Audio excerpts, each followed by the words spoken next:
السلام علیکم. وعلیکم السلام الحمدللہ رب العالمین والعاقبۃ للمتقین والصلاة والسلام علی سید المرسلین وعلی آلہ واصحابہ اجمعین. اما بعد اعوذ باللہ من الشیطان الرجیم. بسم اللہ الرحمن الرحیم. الا المودۃ فی القربى. صدق اللہ مولانا العظیم وصدق رسول النبی الکریم ونحن علی ذلک لمن الشاہدین والشاکرین والحمد للہ رب العالمین. آئیے محبت کے ساتھ اپنے آقا مولا احمد مجتبی پیارے مصطفیٰ سرور کون و مقام صلی اللہ تعالی وسلم کی بارگاہ بے کسپناہ میں درود پاک کا نذرانہ پیش کریں اور پڑھیں. اللہم صلی علی سیدنا محمد وعلی آل سیدنا محمد وبارک وسلم. صلاۃ و سلام علیک یا رسول اللہ یا حبیب اللہ صلی اللہ علیہ وسلم. ہم اور آپ خانقاہ شفیہ حضور شیخ اعظم میں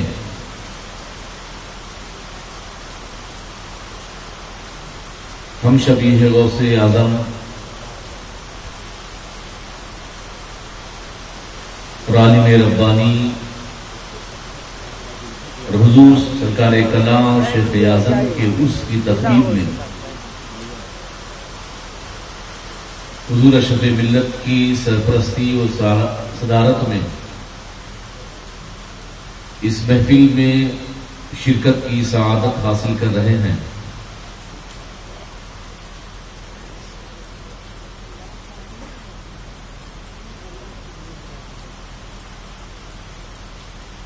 وقت خطاب کا نہیں لیکن حضرت کا حکم تھا تو میں تھوڑی دیر آپ حضرات کے درمیان آ گیا. میں چاہوں گا کہ یہ تھوڑی دیر آپ کی پوری توجہ رہے تاکہ مجھے بولنے میں آسانی رہے. میں نے درود شریف پڑھنے کے لیے کہا تو آپ لوگ بارش کی بوندیں دیکھ رہے تھے.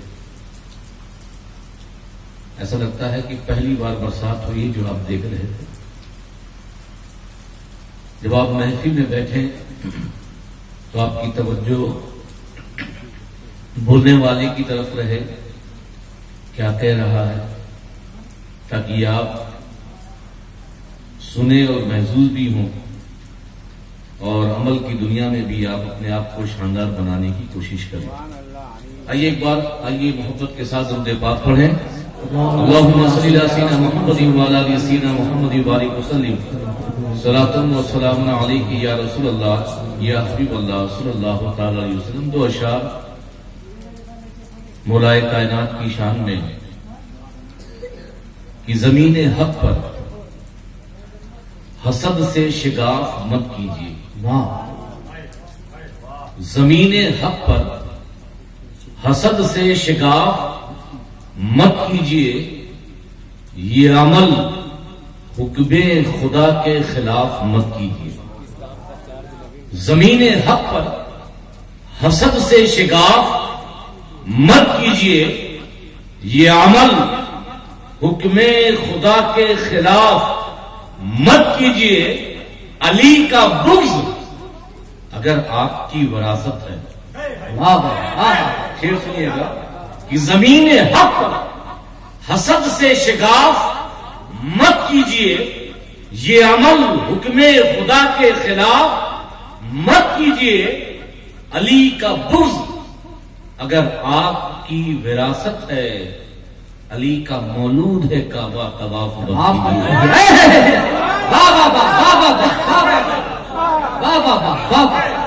علی کا بغض اگر آپ کی وراثت ہے. علی کا مولود ہے کعبہ طواف. آج اسی علی کے لالوں کا عرس ہے اور ظاہر سی بات ہے کہ ان کی بات ہو اور علی کی بات نہ ہو, خاندان نبوت کی بات نہ ہو تو میں سمجھتا ہوں کہ بات ہی نہیں. جس علی کی شان میں 300 سے زائد قرآن کی آیات کا نزول ہو تو اس علی کا تذکرہ نہ ہو تو میں سمجھتا ہوں کہ وہ محفل تام اور مکمل نہیں ہوتی. بہرحال ذہن بنائیں اور تھوڑی سی توجہ دیں. ایک نقطے کی طرف آپ کے ذہن کو مبذول کرانا چاہوں گا کہ اللہ کے رسول صلی اللہ علیہ وسلم نے جب اعلان نبوت کوہ صفا پہ کھڑے ہو کر کیا. اب یہ بھی سوچنے کی بات ہے کہ مکے میں تو بڑی بھی وادیاں تھی، پہاڑ تھے. کوہ صفا پہ کھڑے ہو کر نبوت کا اعلان کیوں کیا؟ سب سے پہلی بات یہ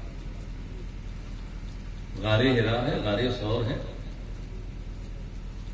مگر صفا کی پہاڑی پر آپ کھڑے ہوئے، صنادید قریش کفار و مشرکین کو جمع کیا اور صفا کی پہاڑی کا انتخاب اس لیے کہ صفا کی پہاڑی وہ پہاڑی ہے جہاں پہ حضرت ہاشم اپنے دور میں صبح و شام لنگر لٹایا کرتے تھے.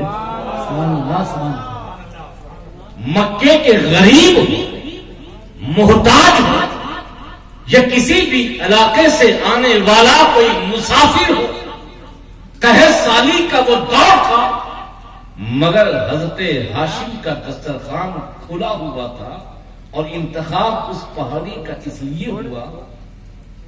یہ جتنے بھی آئے ہیں سب حضرت ہاشم کے دسترخوان کا لنگر کھائے ہوئے ہیں.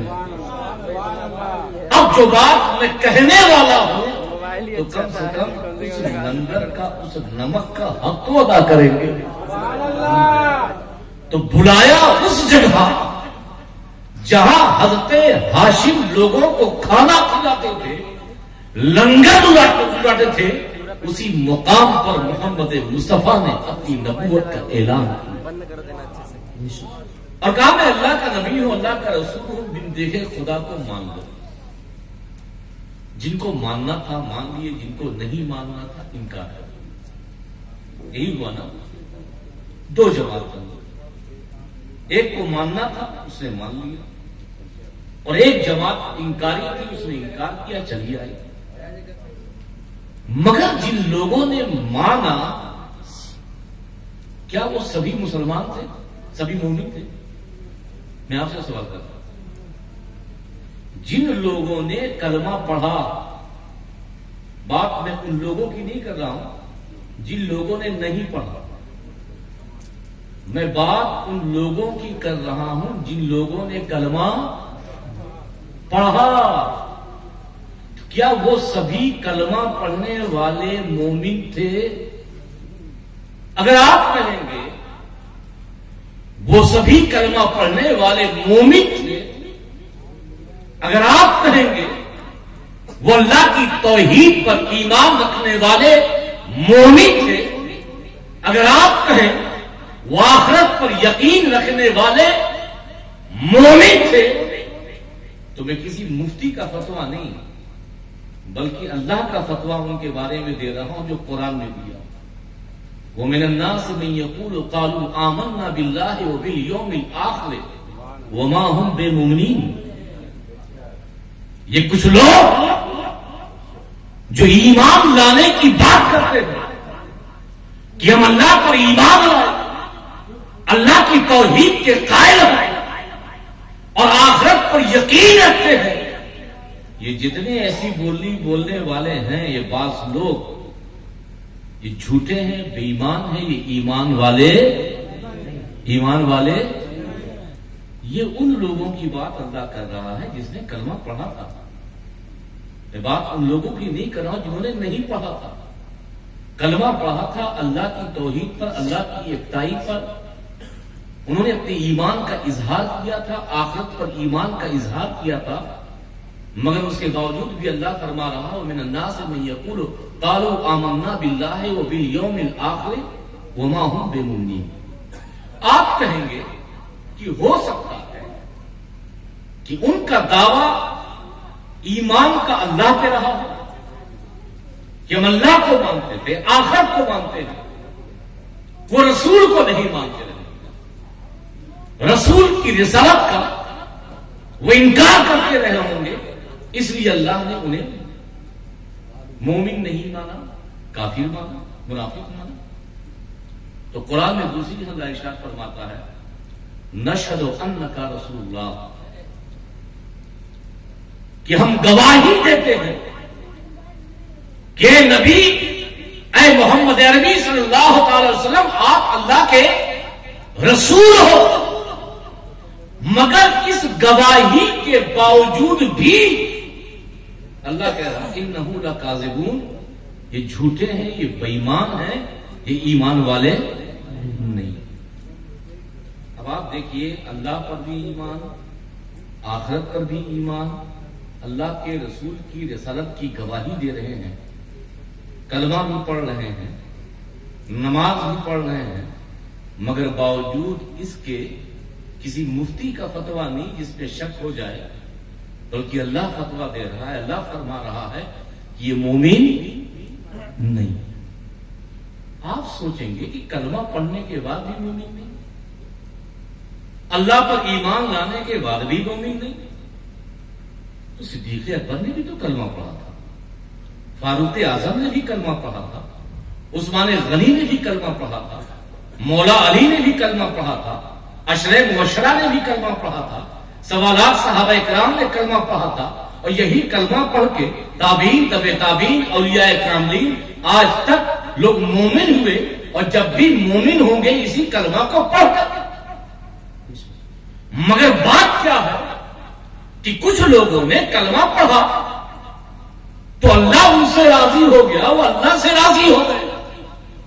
کچھ لوگوں نے کلمہ پڑھا تو ان کے کلمے کا عالم یہ ہوا کہ جن گلیوں سے گزر جاتے تھے، جن راستوں سے گزر جاتے تھے، ان کو دیکھ کر لوگ اسلام میں داخل ہو جاتے تھے۔ مگر ایک وہ ہے جو کلمہ پڑھنے کے باوجود بھی مومن نہیں۔ تو کون سی چیز تھی جو ان کے پاس نہیں تھی، اور کون سی چیز ان صحابہ کے پاس تھی جس کی بنیاد پر کلمہ پڑھ کر وہ مومن، وہ صحابی ہوئے، اور یہ لوگ کلمہ پڑھنے کے بعد مومن کیا یہ منافق اور کافر ہوئے؟ حضرت امام راغب اصفہانی فرماتے ہیں دوستو کلمہ پڑھ لینے سے سب کچھ نہیں ہوتا، کلمے پر ایمان لانے کے ساتھ ساتھ کلمے کی روح پر ایمان لانا ضروری ہے۔ آدھی لوگوں کو سمجھ میں آیا، اگر سب کو سمجھ میں آیا تو بول دیں سبحان اللہ۔ کلمہ پڑھ لینے سے کوئی مومن نہیں ہوتا جب تک کلمے کی روح پر ایمان نہ ہو۔ آپ سوچیں گے ہم بھی کلمہ پڑھتے ہیں، یہ کلمے کی روح ہے کیا؟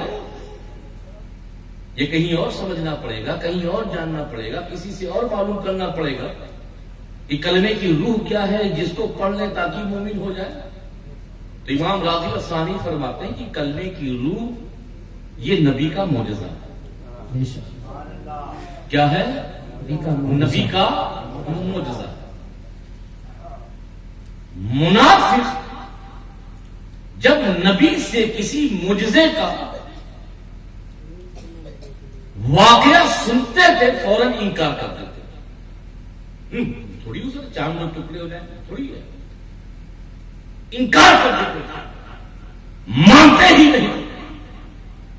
مگر مومن کا عالم تھا کہ جب ابو جہل صدیق اکبر کے پاس پہنچا، ابو بکر کے پاس پہنچا اور یہ کہا کہ کیا یہ ممکن ہے کہ کوئی مکے سے بیت المقدس تک ایک آن میں چلا جائے، چلا بھی آئے، آسمان کی سیر بھی کر لے؟ تو ابو بکر نے انکار کیا کہ یہ پاسبل ہی نہیں، یہ ممکن ہی نہیں، کوئی مکے سے بیت المقدس جائے اور چلا آئے، وقت بھی نہ لگے۔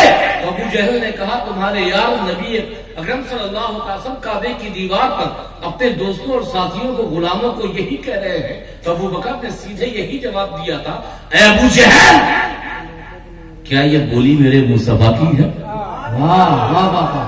کیا میرے سرکار نے فرمایا؟ کیا میرے مالک نے فرمایا؟ کیا میرے آقا نے فرمایا؟ کہا ہاں میں انہی کے بارے میں تو کہہ رہا تھا. کہا ابو جہل سن، میرے آقا کا معراج پہ جانا، ساتوں آسمان کی سیر کرنا، یہ تو بہت چھوٹی سی چیز ہے. یہ بہت چھوٹی سی چیز ہے. جب ابو بکر نے بن دیکھے مصطفیٰ کے کہنے پر جبریل کو مان لیا، اسرافیل کو مان لیا، اسرائیل کو مان لیا، میکائیل کو مان لیا، فرشتوں کو ابو بکر نے دیکھا نہیں، مصطفیٰ نے کہا فرشتے ہیں، ابو بکر نے مان لیا. یہ جنت ہے، یہ جہنم ہے. ابو بکر نے نہ جنت دیکھی نہ جہنم دیکھی، مگر مصطفیٰ نے کہا جنت ہے جہنم ہے، ابو بکر نے مان لیا. مصطفیٰ نے کہا قبر میں نکیرین آئیں گے، سوالات ہوگا، ابو بکر نے دیکھا نہیں، مصطفیٰ کے کہنے پہ مان لیا. مصطفیٰ نے کہا کوئی صراط ہوگی، قیامت آئے گی، بعد موت ہوگی، میدان حشر میں میزان ہوگا، مقام محمود ہوگا، حوض کوثر ہوگا، سب کچھ مصطفیٰ کے کہنے پر میں نے مان لیا. ارے یہ بھی چیزیں چھوٹی ہیں، جب میں نے اپنے آقا کے کہنے پر بن دے کے خدا کو مان لیا تو معراج پہ جانا کون سی بڑی بات. واہ واہ واہ، بے شک بے شک. صحابی جب کوئی معجزہ سنتے تھے تو انکار نہیں کرتے تھے، فوراً اعتراف. تو کلمے کی روح کیا ہے؟ سبھی بولیے معجزہ. اور حضور کا معجزہ ایک دو ہے، ذات سراپا معجزہ. سارے انبیاء کو جس کے صدقے میں معجزہ ملا، سارے انبیاء کو جس کے صدقے میں معجزہ ملا، وہ ذات مصطفیٰ کی، وہ ذات مصطفیٰ کی. اب امام راغب اصفہانی فرماتے ہیں، توجہ طلب جس نقطے کی طرف اتنی تمہید بیان کر کے آیا، فرماتے ہیں نبی کے یوں تو معجزات بے شمار، لاتعداد، ان گنت، مگر مصطفیٰ کے معجزات کو جمع کیا جائے تو دو معجزہ بنتا ہے. یعنی سارے معجزات کو جمع کیا جائے تو کتنا بنے گا؟ دو. سبھی بولیں. اور اسی دو معجزے کو پھیلا دیا جائے تو نبی کے ان گنت لاتعداد معجزے بن جائیں گے.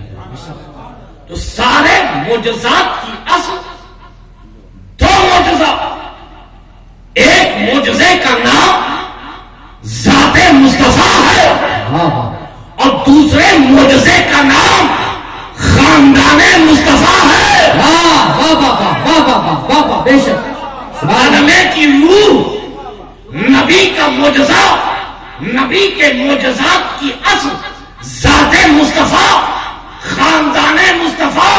اور معجزہ کہتے ہیں جس کی نظیر نہ ہو، جس کا ایگزامپل نہ ہو، جس کا کوئی ثانی نہ ہو، جس کا کوئی اداہرن نہ ہو. تو مجھے کہنے دو ذات مصطفیٰ بے مثال، آدم سے لے کر عیسیٰ تک، صبح قیامت تک میرے نبی جیسا نہ کوئی آیا، نہ کوئی آیا ہے، نہ کوئی آئے گا. اور جس طرح ذات مصطفیٰ بے مثال، ایسے ہی خاندان مصطفیٰ بے مثال. کیسا بھی خاندان، کسی کا بھی خاندان ہو، مگر میرے مصطفیٰ کے خاندان جیسا ہو نہیں. نعرے تکبیر، نعرے رسالت، نعرے حیدری، خاندان مصطفیٰ. ہم شبیہ غوث جیلان بابا اعلیٰ حضرت اشرف میاں فرماتے ہیں بابا مثال مصطفیٰ کوئی پیغمبر ہو نہیں سکا. ستارہ لاکھ چمکے مہر انور نہیں ہو. بابا زندہ باد. اور کوئی ہو بابا متقی عالم و زاہد زمانے میں، مگر آلے محمد کے برابر ہو نہیں سکتا. بابا زندہ باد زندہ باد. بابا سبحان اللہ. یاد رکھو بابا جس طرح میرے نبی جیسا کوئی نہیں، بابا اسی طرح میرے علی جیسا کوئی نہیں. بابا اسی طرح خاتون جنت جیسا کوئی نہیں، حسن مجتبی جیسا کوئی نہیں، حسین اعظم جیسا کوئی نہیں، امام زین العابدین جیسا کوئی نہیں، امام باقر جیسا کوئی نہیں، امام جعفر صادق جیسا کوئی نہیں، امام موسیٰ کاظم جیسا کوئی نہیں، امام علی رضا جیسا کوئی نہیں، امام تقی جیسا کوئی نہیں، امام نقی جیسا کوئی نہیں، امام حسن عسکری جیسا کوئی نہیں، بغداد میں غوث اعظم جیسا کوئی نہیں، اجمیر میں خواجہ اجمیری جیسا کوئی نہیں، دہلی میں محبوب الہی جیسا کوئی نہیں، کنیر میں صاحبی کنگری جیسا کوئی نہیں، مکھن پور میں مدار پاک جیسا کوئی نہیں، دیوا میں وارث دیوا جیسا کوئی نہیں، کچھوچے میں مخدوم سمنا جیسا کوئی نہیں، حاج الحرمین جیسا کوئی نہیں، ہم شبی ہے